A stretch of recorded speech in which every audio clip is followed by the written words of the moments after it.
Ya, situasi di Israel terus memanas usai kelompok Hamas menyerang Israel sejak Sabtu 7 Oktober 2023. Bahkan sejumlah maskapai membatalkan penerbangan ke Tel Aviv. Usai Bandara Ben Gurion juga jadi sasaran roket. Di waktu Jakarta kini pukul 3 sore di Tel Aviv sudah ada salah satu sahabat Kompas TV, Aryo Brahmantio, seorang mahasiswa asal Indonesia yang tengah menempuh pendidikan S2 jurusan Security and Diplomacy di Universitas Tel Aviv. Halo Aryo. Halo Kak. Apa kabar? Alhamdulillah saya baik-baik saja, sehat walafiat, aman, dan ya terlindungi. Ya, bisa diceritakan Aryo, kondisi terkini di Tel Aviv seperti apa?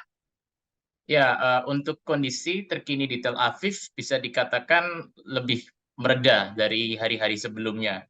Jadi hukum militer masih diberlakukan dan pengamanan itu masih tetap ketat, tapi jalanan hari ini pagi ini juga mulai ramai dengan warga-warga yang berbondong-bondong menuju ke supermarket untuk membeli kebutuhan-kebutuhan dasar.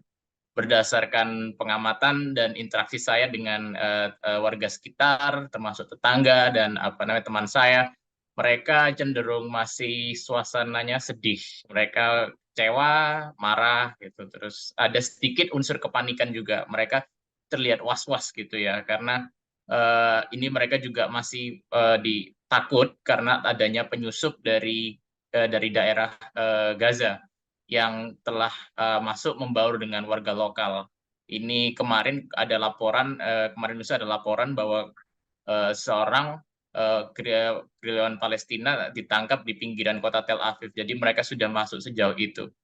Dan sekarang juga banyak warga-warga Israel itu mereka berbondong-bondong untuk melakukan donasi dalam bentuk donasi darah, makanan, uang, dan perbekalan untuk warga sipil dan militer yang di daerah konflik.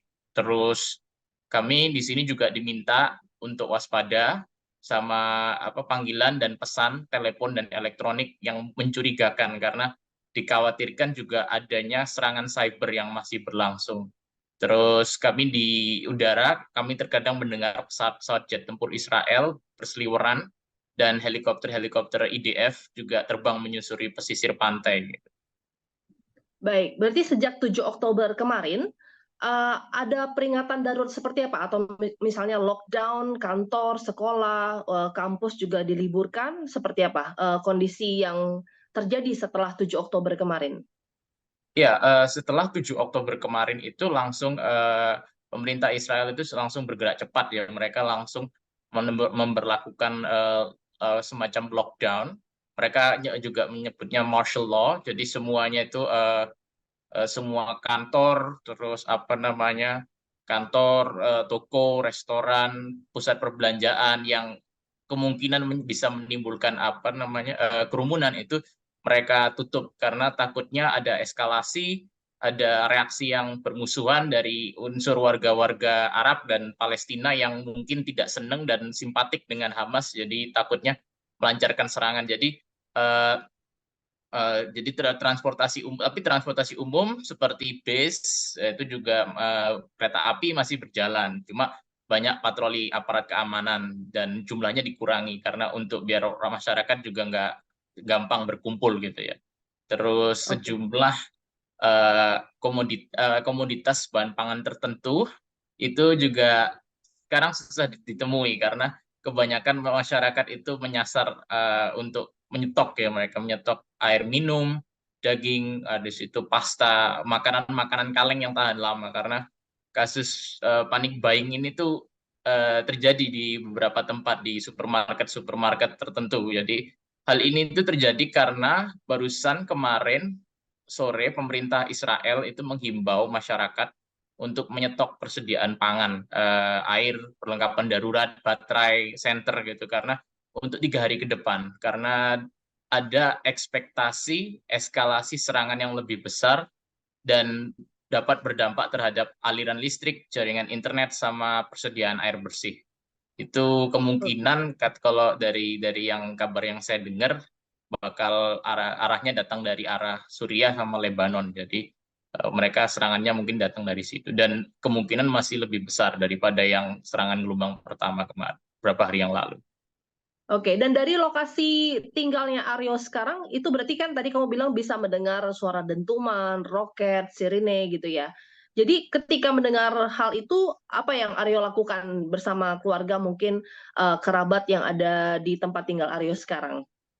Iya, kami dihimbau oleh sebelum setiap pelajar internasional yang berada di Tel Aviv itu ketika masa orientasinya selalu diberikan pengarahan oleh pihak universitas. Dan salah satu pengarahannya itu adalah untuk mengantisipasi serangan roket semacam ini gitu. Jadi kami diberitahukan bahwa untuk area Tel Aviv, mereka yang tinggal di area Tel Aviv memiliki waktu 90 detik untuk mencari perlindungan di tempat perlindungan. Jadi ada hampir semua bangunan di Tel Aviv itu wajib dilengkapi semacam bunker atau tempat perlindungan. Dan jika ada bangunan yang tidak memiliki fasilitas semacam itu, mereka dihimbau untuk mencari perlindungan di bawah tangga darurat karena itu merupakan konstruk yang paling kuat di dalam bangunan. Dan jika terjebak di luar, mereka menghimbau untuk segera tiarap dan menutup istilahnya melindungi kepala karena itu yang paling rentan. Terus ya kami juga agak resah kalau ketika ada roket memasuki wilayah Tel Aviv karena tidak ada persepsi kalau sudah memasuki wilayah Tel Aviv itu jauh di dalam wilayah Israel. Jadi kalau sudah Tel Aviv itu berarti eskalasinya sudah serius, bukan lagi serangan di perbatasan tapi sudah mengancam pusat-pusat perkotaan gitu. Terus meskipun sistem pertahanan udara Iron Dome Israel yang terkenal itu masih beroperasi, tapi serangan dari Gaza yang terjadi barusan kemarin siang dan mengenai area Bandara Udara Ben Gurion Airport itu menunjukkan bahwa sistem tersebut tidak 100% menjamin keamanan dari serangan roket. Dan berdasarkan pengamatan saya selama di Israel di sini kami mendengar suaranya itu dentumannya itu kayak gemuruh gitu. Jadi dan itu terkadang rentetan.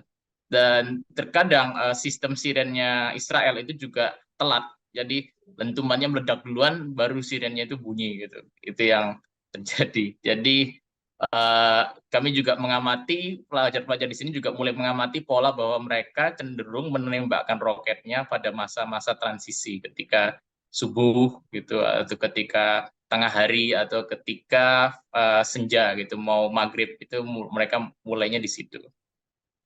Oke, berarti di saat orang-orang mau beristirahat seperti itu ya. Jadi Ya, unexpected ketika orang moment gitu berada ya. dalam istilahnya itu dalam perjalanan pulang atau perjalanan berangkat kerja kan pasti kayak gitu mereka. Oke, dari Aryo sendiri di tempat Aryo sekarang tinggal, ada nggak maksudnya rencana untuk evakuasi dari pemerintah setempat yang menyuarakan untuk para pelajar internasional ataupun pelajar setempat untuk evakuasi sedini mungkin, pindah ke zona yang lebih nyaman, lebih aman seperti itu, atau ada seruan lainnya untuk kalian para pelajar yang ada di Israel?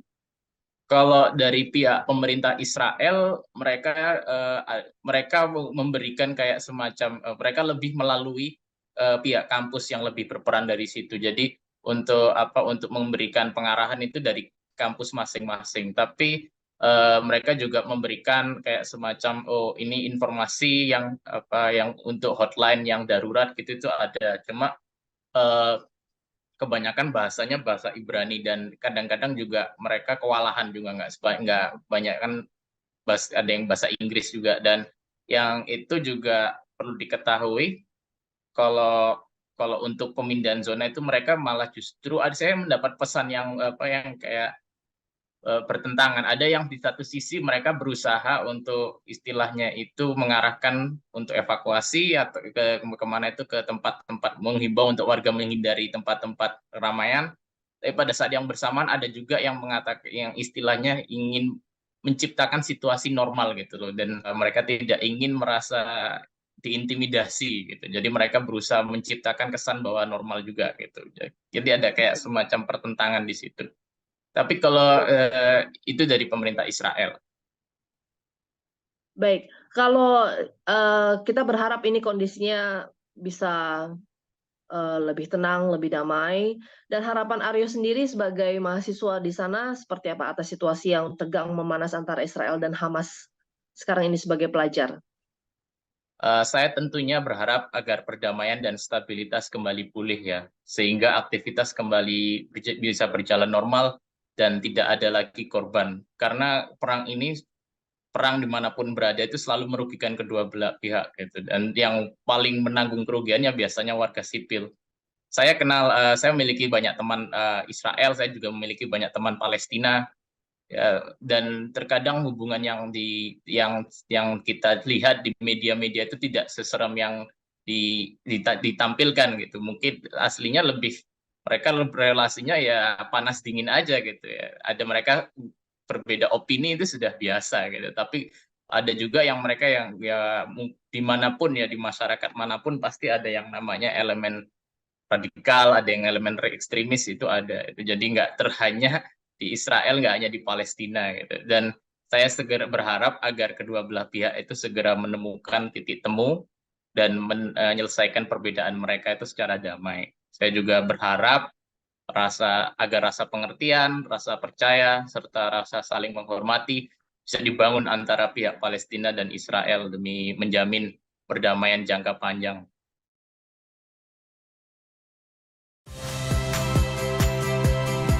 Saya Liviana Cerlisa. Saksikan program-program Kompas TV di siaran digital, pay TV, dan media streaming lainnya. Kompas TV, independen, terpercaya.